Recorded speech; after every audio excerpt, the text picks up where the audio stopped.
The future is now. Today, life education is evolving faster than ever.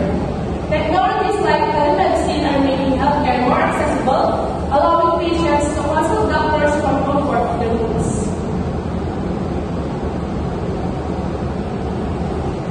So now I'll be talking about the role of economic factors in health education.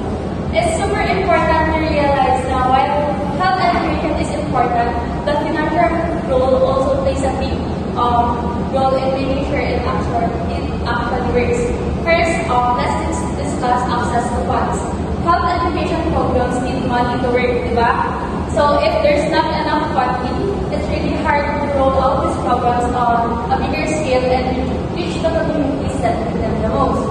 Next, there's the patient's financial status.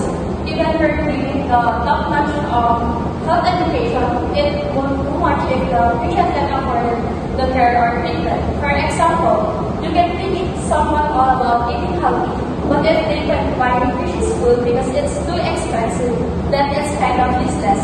Then here comes the healthcare cost.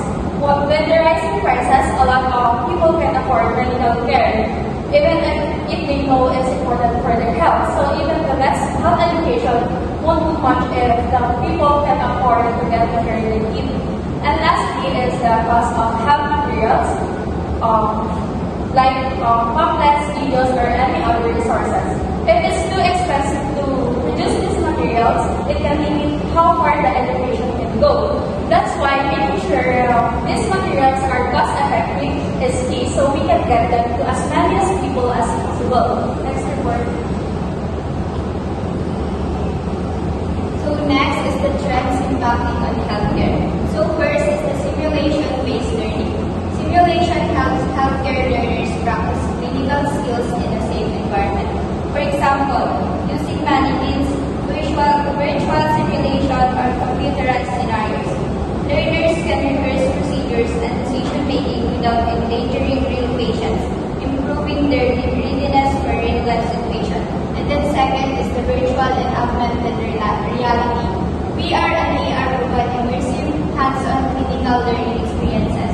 For example, students can perform virtual surgeries, explore 3D anatomy, or practice emergency responses, helping them gain confidence and experience in a realistic yet controlled setting.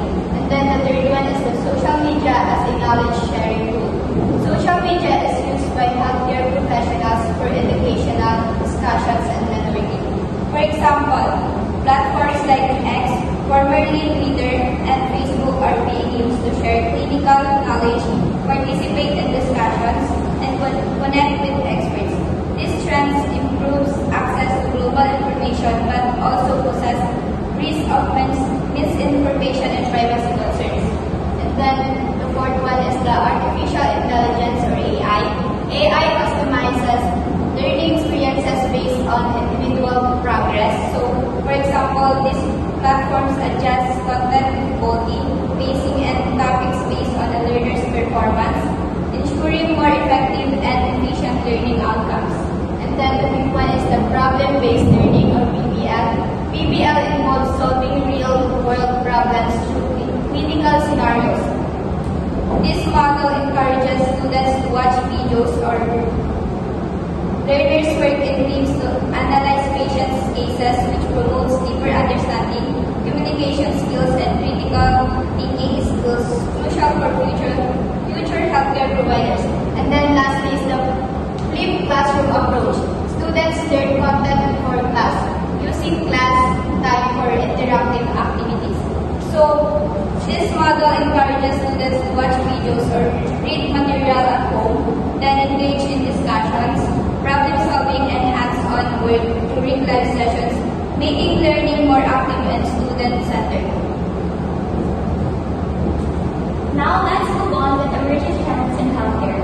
They're important because they improve diagnostic accuracy, making healthcare more accessible, reduce wait times, lower costs, and allow for personal treatments based on real-time data. So first is the telemedicine. Telemedicine allows patients to talk to doctors online, making healthcare more convenient. For example, you can have a checkup or ask about symptoms through video calls, saving saving time and travel. For example, apps like Teledoc or Doctor on Demand are examples of telemedicine services. Second is 3D printing in healthcare. 3D printing creates custom-made medical devices, prosthetics, and even body parts by printing layers of materials based on a computer model.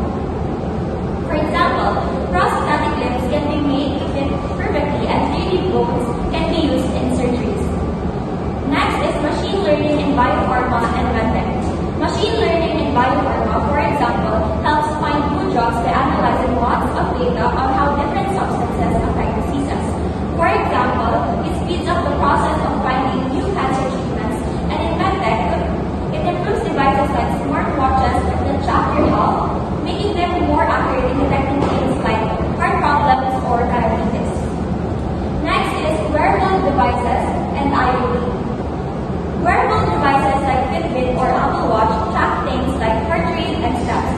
These devices connect to the Internet of Things, also known as IoT, meaning they can send data to the doctors in real time, allowing for early detection of health problems. For example, if a person's heart rate becomes too high, the device can alert both the patient and the doctor as well. So let's proceed. I'll be discussing the future directions of patient care. First is the telemedicine and virtual care. With the rise of digital health platforms, telemedicine will continue to expand, providing remote consultations and increasing access to care, especially for underserved populations. And then second is the personalized medicine. Advances in genetics will allow treatments to be tailored to each patient's individual needs, leading to better outcomes and fewer side effects. And then third is the patient empowerment and education. This is digital tools and apps will help educate patients, giving them the information they need to make a more active role in their health and treatment decisions. And then number four is the interdisciplinary collaborations. Healthcare professionals from various fields will collaborate more closely, offering a more holistic approach to patient care and improving patient outcomes. And then number five is the AI and predictive analytics. AI technology will assist in early diagnosis and predicting practice and enabling more proactive and effective patient care. And then lastly is the focus on preventive care.